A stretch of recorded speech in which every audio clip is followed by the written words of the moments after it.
Hello, my dear students. So today we are going to discuss class 6th NCERT book Honeysuckle's 7th chapter, Fair Play.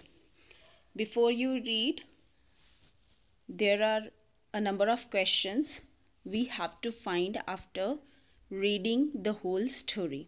And the questions are: Has your best friend ever done something you thought was wrong? क्या आपने कभी कुछ ऐसा किया है जो आपके best friend ने ये सोचा हो कि वो गलत है? What did you do then? तो फिर अब क्या करोगे? डिड यू कीप क्वाइट और did you tell your friend what you thought? क्या आप चुप रहोगे या फिर अपने दोस्त को ये बताने की कोशिश करोगे कि आप क्या सोचते हो उसके बारे में? Read this story about two friends who had to decide what was more important, friendship and enmity. तो इस स्टोरी को पढ़ने से हमें ये पता लगेगा कि कैसे दो फ्रेंड्स जो होते हैं वो डिसाइड करती हैं कि उनके लिए क्या इम्पॉर्टेंट है, दोस्ती या दुश्मनी, और a sense of what is right and what is wrong, और वो सोच जिसमें हमें पता होता है कि क्या सही है और क्या गलत है। So let's begin the chapter fair play part 1। Juman Sheikh and Algu Chaudhary were good friends. So strong was their bond of friendship that when either of them went away from the village, the other looked after his family. There are the two main characters, Juman Sheikh and Algu Chaudhary. ये दोनों जो हैं वो बहुत अच्छे friends हैं और उनकी जो दोस्ती है वो बहुत गहरी है कि ऐसा होता है कि जब एक घर से बाहर जाता है तो दूसरा उसकी फैमिली की देख रेख करता है। Both were greatly respected in the village. तो दोनों की ही गांव में बहुत ज़्यादा रिस्पेक्ट की जाती है। Jumman had an old aunt who had sum property. Jumman की एक आंट है जो उसके पास रहती है और उसकी कुछ प्रॉपर्टी भी है। This she transferred to him on the understanding that she would stay with him and would look after her. वो अपनी सारी प्रॉपर्टी मीन्स जुम्मन की आंट जो है अपनी सारी प्रॉपर्टी जुम्मन के नाम पे ट्रांसफ़र कर देती है, ये सोचते हुए कि वो उसके साथ रहेगा, उसकी देखभाल करेगा। The arrangement worked well for a couple of years. सब कुछ आराम से चलता रहता है कुछ के सालों तक। Then the situation changed. फिर हालात बदल जाती हैं। Jumman and his family were tired of the old relative. Jumman और उसके फैमिली जो है उस बूढ़ी औरत से काफ़ी, जो रिश्तेदार है उससे काफ़ी दुखी हो जाती हैं। Jumman became as indifferent to her as his wife. Indifference means to change one's interest. जब आप किसी चीज़ से कुछ इंटरेस्ट जो है वो खो देते हो, आप उसमें इंटरेस्ट नहीं लेते हो, आपका ध्यान कहीं और चला जाता है, तो ऐसी सिचुएशन हो जाती है कि जुम्मन और उसकी वाइफ जो है वो उसमें इंटरेस्ट नहीं लेते। मीन्स उसको ऐसा लगता है कि जैसे ये हमारी फैमिली पे बोझ है। Who grudged even the little food that the old lady wanted every day. तो उसकी वाइफ जो है वो भी उसकी चेंज हो जाती है, वो जो थोड़ा सा खाना उसको देती है। ग्रज मीन्स कि not willing to give respect as well as what a person want. तो वो नहीं चाहती कि उसको खाना भी दिया जाए, वो जो थोड़ा सा उसको देती है दिन में। She swallowed these insults along with the food for a few months। जो ओल्ड आंट है वो बर्दाश्त करती जाती है, जो भी फैमिली में उसकी इंसल्ट करते हैं वो खाने के साथ ही वो बर्दाश्त करती जाती है। But patience has its limit. पर सब्र की भी एक लिमिट होती है। Then one day she spoke to Jumman. तो एक दिन वो जुम्मन को बोलती है, माई सन, मेरे बेटे, it's now obvious, obvious means clear, that I am not wanted in your house. कि मुझे ये क्लियर हो चुका है कि तुम्हारे घर में मुझे कोई नहीं चाहता कि मैं यहाँ पे रहूँ। Kindly give me a monthly allowance.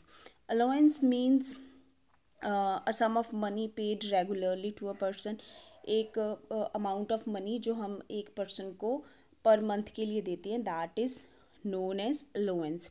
वो कहती है कि मुझे मंथली अलाउंस दे दो so that I can set up a separate kitchen, ताकि मैं अपने लिए एक अलग किचन बना सकूं जहाँ पे मैं खुद अपना खाना बना लूँ और खा लूँ। My wife knows best how to run the house. Be patient, said Jumman shamelessly. Jumman ने बड़ी ही निर्दयता के साथ, कोई शर्मिंदगी नहीं थी उसके फेस पे, तो उसने बोला कि मेरी वाइफ को सब कुछ पता है, वो अच्छे से जानती है, तुम सब्र रखो।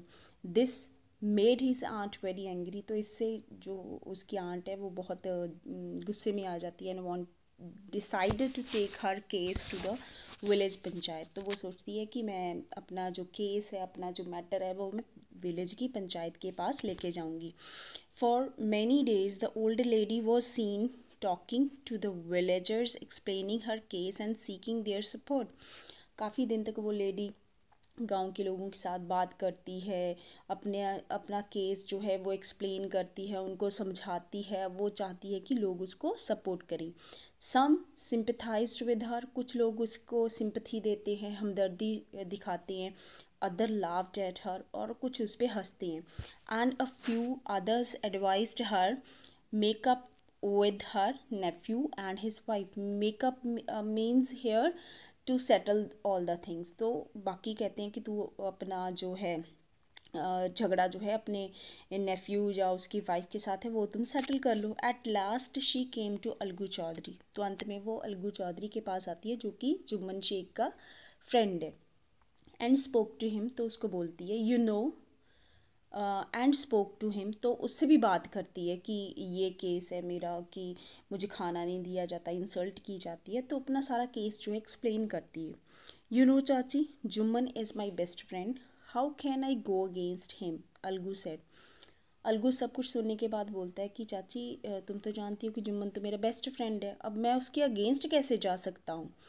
But is it right my son to keep mum, mum means to be a silent, not to not say a single word। तो कहते ये राइट है कि तुम कुछ भी नहीं बोल रहे हो, एक शब्द नहीं बोल रहे हो, और चुपचाप देखते चले जाओगे जो गलत हो रहा है। एंड नॉट से what you consider just and fair, और तुम ये भी नहीं बोलोगे कि क्या सही है, ये गलत हो रहा है। Pleaded the lady, lady request करती है, मिन्नतें करती है। Come to the panchayat and speak the truth, कहती तू पंचायत में आ और सच बोल। शी सेड, वो कहती है। Algu didn't reply but her words kept ringing in his years. Algu कुछ जवाब नहीं देता, लेकिन उसके वर्ड्स जो हैं, उस लेडी के वर्ड्स जो हैं उसके कानों में गूंजते रहते हैं कि उसने बोला था कि तुम आना और सच का साथ देना। Now we have a part 2।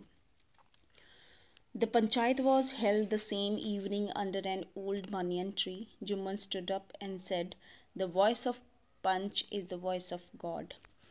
तो पंचायत एक बनियन ट्री के नीचे शाम को लग जाती है, वहाँ पे सभी बैठ जाते हैं। जुम्मन वहाँ पे खड़ा होके बोलता है कि पंच की आवाज़ गॉड की आवाज़ होती है, परमात्मा की आवाज़ होती है। Let my aunt nominate the head panch, तो मेरी आंट को एक हेड पंच चूज़ करने थे। तो पुराने टाइम में ये होता था कि लोग कुछ वाइस मैन जो थे इकट्ठे हो जाते थे, उनमें से एक को पंच बना दिया जाता था, और जो भी वो निर्णय लेता था, डिसीजन लेता था, तो सभी लोग मानते थे। अब क्या हुआ, I will abide by her decision. Abide by means accept, कि आप पंच नॉमिनेट कर लो। I will abide by her decision, कि मैं उस डिसीज़न के साथ ही चला जाऊंगा, जो भी डिसीज़न पंचायत लेगी। The panch knows neither friend nor enemy, what do you say to Alagu Chaudhary, the old lady announced. तो ओल्ड लेडी को बोला जाता है कि आप पंच चुनो। तो ओल्ड लेडी जो है वो अनाउंस करती है कि पंच जो होते हैं उनका कोई दोस्त नहीं होता, उनका कोई दुश्मन नहीं होता। तो आप सबका क्या कहना है कि मैं अलगू चौधरी को पंच अगर बना दूं? Fine, replied Jumman, hiding his joys over this unexpected piece of luck. अच्छा है, जुम्मन बड़ी खुशी अपनी छुपाते हुए बोलता है, क्योंकि ये तो उसके लिए लक था, ये तो उसकी किस्मत थी कि उसके बेस्ट फ्रेंड को ही पंच बनाया जा रहा था। Chachi, you are aware of my friendship with Jumman, said Algu. Algu बोलता है कि चाची तुझे पता है कि ये तो मेरा फ्रेंड है Jumman. I know that, replied the aunt, but I also know that you will not kill your conscience for the sake of friendship. Conscience means the moral values, the principle one who follows, तो कहती मुझे ये भी पता है कि ये जो है, ये मीन्स तुम, जो अलगू चौधरी है वो अपने प्रिंसिपल्स को नहीं मारेगा सिर्फ अपनी फ्रेंडशिप के लिए। मीन्स टू से कि ये अलगू जो चौधरी है वो राइट डिसीजन लेगा कि क्या सही है क्या गलत है, वो फ्रेंडशिप को बीच में नहीं लाएगा। God lives in the heart of panch, परमात्मा पंचों के दिलों में रहता है। And his voice is the voice of God, और जो अलगू चौधरी की ज़ुबान होगी, मीन्स जो वो बोलेगा वही गॉड की ज़ुबान होगी। And the old lady explained her case, तो वो ओल्ड लेडी अपना केस एक्सप्लेन करती है। Jumman said Algu, you and I are old friends, your aunt is as dear to me as you. Jumman, तुम और मैं एक अच्छे दोस्त हैं, तुम्हारी आंट जितनी तुम्हारे लिए प्रिय है उतनी ही मेरे लिए है। नाउ आई एम ए पंच, पर मैं अब पंच हूँ। You and your aunt are equal before me, तुम और तुम्हारी आंट दोनों ही मेरे सामने इक्वल हैं, बराबर हैं। वट हैव यू टू से इन योर डिफेंस, तुम अपने डिफेंस में, अपने बचाव में क्या कहना चाहते हो, आप बताओ। अलगू जुम्मन को बोलता है कि आप बताओ कि आप अपने बचाव में क्या कहना चाहते हो। 3 years ago, began Jumman, my aunt transferred her property to me. I promised to support her as long as she lived. 3 साल पहले जुम्मन बताता है कि मेरी आंट ने अपनी जो प्रॉपर्टी थी वो मेरे नाम पे कर दी थी, और मैंने प्रॉमिस किया था कि जब तक ये ज़िंदा रहेगी मैं इसको सपोर्ट करूँगा, इसकी देखभाल करूँगा। I have done all I could, मैं जो कर सकता था मैंने किया।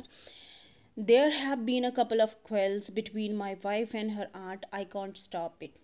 कुछ के झगड़े हुए मेरी वाइफ और आंट के बीच में, मैं जिनको रोक नहीं पाया। Now my aunt is claiming a monthly allowance from me. अब मेरी आंट जो है मुझसे चाहती है कि मैं इसको मंथली अलाउंस दूँ। दिस इज़ नॉट पॉसिबल, जो कि ये संभव ही नहीं है। That's all I have to say, यही जो था मैं कहना चाहता हूँ। Jumman was cross-examined by Algu and others. Then Algu announced, "We have gone into the matter carefully." Jumman को cross examined means cross questioning की जाती है, अलगू करता है या फिर दूसरे लोग जो बैठे होते हैं वो पूछते हैं। तो अलगू अनाउंस करता है, बोलता है कि हम पूरे मैटर में से बड़े ध्यान से हमने देखा है। इन आर ओपिनियन, हमारे विचार में, Jumman must pay his aunt a monthly allowance or else the property goes back to her. Jumman जो है वो अपनी आंट को मंथली अलाउंस देगा या फिर उसकी प्रॉपर्टी उसको वापस दे देगा। मीन्स अपनी आंट की प्रॉपर्टी अपनी आंट को वापस दे देगा। Now the two friends were seldom seen together. अब दोनों जो दोस्त थे, सेल्डम होता है रेयरली, कभी कभार इकट्ठे देखने को मिलते थे। The bond of friendship between them was broken, उन दोनों का जो दोस्ती का बंधन था वो टूट चुका था। In fact Jumman and Alagu's, Jumman was Alagu's enemy and wanted his revenge. Jumman अब अलगू का दुश्मन बन चुका था और अपना बदला चाहता था। Now here is the part 3। Days passed and as a luck would have it, Algu Chaudhary found himself in a tight spot. दिन बीतते गए, बुरी किस्मत ने दरवाज़ा खड़का दिया अलगू चौधरी का, और अलगू चौधरी अपने आप को एक मुसीबत में पाता है। One of his fine pair of bullocks died, उसके एक पेयर मतलब 2 बुलक्स जो होते हैं वो मर जाते हैं। He sold the one of his fine pair of the bullock died and he sold the other to Samjhu Sahu. उसके पास एक पेयर होता है बुलक का जिसमें से एक मर जाता है और दूसरा जो है वो सोल्ड कर देता है समझू साहू को। A car driver of the village and understanding was that Sahu would pay the price of the bullock in a month's time. और ये समझौता होता है कि हाँ वो प्राइस जो है उस बुलक की, उस बल्द की, वो महीने के टाइम में दे देगा। It's so happen that the bullock died with in a month, पर वो जो उसने बेचा हुआ होता है ना समझू साहू को बुलक, वो भी 1 महीने के अंदर अंदर मर जाता है। और ये डिसाइड होता है कि उसकी पेमेंट जो है महीने के बाद की जाएगी। Several months after the bullocks death Algu remained Sahu of the money he hadn't yet paid. काफ़ी महीने बीत जाते हैं, बुलक की डेथ के बाद तो अलगू साहू को बोलता है कि आपने बचे हुए पैसे नहीं दिए हैं बुलक के। Sahu got very annoyed. Sahu बहुत परेशान हो जाता है और बोलता है I can't pay you a Penney for the rest beast. Rest means a beast in a very poor condition और इन अ वेरी सिक कंडीशन। तो कहता तेरे बीमार से बेचारे से बीस्ट की जो मैंने तुझसे ख़रीदा था, मैं उसके लिए तुझे एक पेनी नहीं दे रहा, एक पैसा नहीं दे रहा। He brought us nothing but ruin. उसने हमारे लिए कुछ नहीं किया, बस हमारी बर्बादी लाया है वो। I have a bullock. मेरे पास एक बुलक है। साहू बोलता है कि मेरे पास एक बुलक है। Use it for a month and then return it to me. आप उसको एक मंथ के लिए ले जाओ, उसके बाद मुझे वापस कर देना। No money for the dead bullock, he said angrily. मरे हुए बुलक के लिए आपको पैसा नहीं मिलेगा, गुस्से से वो बोलता है। Algu decided to refer the case to the panchayat. Algu सोचता है कि मैं इस केस को पंचायत में लेकर जाऊंगा। For a second time in a few months, preparation for holding the panchayat were made. दूसरी बार for a second time in a few months, कुछ महीने में जब दूसरी बार पंचायत लगनी थी, उसके लिए प्रेपरेशन जो थी होनी शुरू हो गई। And both the party started meeting people seeking their support. तो लोग जो थे वो दोनों ही जो थे, मीन्स अलगू और समझू साहू, लोगों को मिलना शुरू कर दिया कि हाँ वो उनको सपोर्ट करेंगे। जब पंच बैठेंगे सब उनकी साइड लेंगे और जो डिसीज़न होगा उनकी साइड में होगा, चाहे वो समझू साहू की साइड में हो चाहे वो जुम्मन की साइड में हो। Next, the panchayat was held under the old banyan tree. Algu stood up and said. Panchayat लग जाती है बनियन ट्री के नीचे और अलगू वहाँ पे खड़ा होता है और बोलता है the voice of the panch is the voice of God. Let Sahu nominate the head of panch, I will abide by his decision. तो अलगू जो है वो खड़ा हो जाता है, कहता है कि पंच की वॉइस जो होती है वो गॉड की वॉइस होती है। साहू को नॉमिनेट करने दो, कोई किसी भी एक पर्सन को एज अ पंच, और मैं अबाइड बाय मीन्स मैं एक्सेप्ट करूँगा उसका decision. Sahu saw his chance and propose the name of Jumman. Sahu देखता है, अपना गेम खेल देता है और वो क्या करता है, जुम्मन का नाम जो है नॉमिनेट करता है। अलगूज हर्ट सैंक। अलगू का जो हर्ट है, जो दिल है, वो डूब जाता है, उसको दुख लगता है एंड टर्न्ड पेल, उसका चेहरा भी पीला पड़ जाता है। But what could he do, पर वो क्या कर सकता था उस टाइम पे। The moment Jumman became head panch, जिस पल में जुम्मन हेड पंच बना, he realise his responsibility as a जज। उसको रियलाइज़ हुआ कि मेरी क्या रिस्पॉन्सिबिलिटी है as a panch and dignity of his office, और उसकी पोस्ट की क्या डिग्निटी है, क्या सम्मान है, उसको तब पता लगा। Could he seated in that high place have his revenge now. अब क्वेश्चन दिमाग में ये था कि क्या वो उस पंच की जगह पर बैठते ही वो जो है वो अपना बदला लेगा। He thought and thought. जो अलगू था वो सोचता गया। No he must not. नहीं, वो ये नहीं करेगा। Allow his personal feeling to come in the way of speaking the truth and doing justice. वो अपनी पर्सनल फीलिंग्स को लेकर नहीं आएगा इस केस के बीच में और सच ही बोलेगा। Both Algu and Sahu stated their cases. Algu और साहू अपने केस को बताते हैं अपनी अपनी साइड से। They were cross examined and the case was considered deeply. उनसे क्रॉस क्वेश्चनिंग होती है और केस को बड़े डीपली तरीके से देखा जाता है। Then Jumman stood up and announced. Jumman खड़ा होता है और अनाउंस करता है, it is our opinion that Sahu should pay Algu the price of bullock.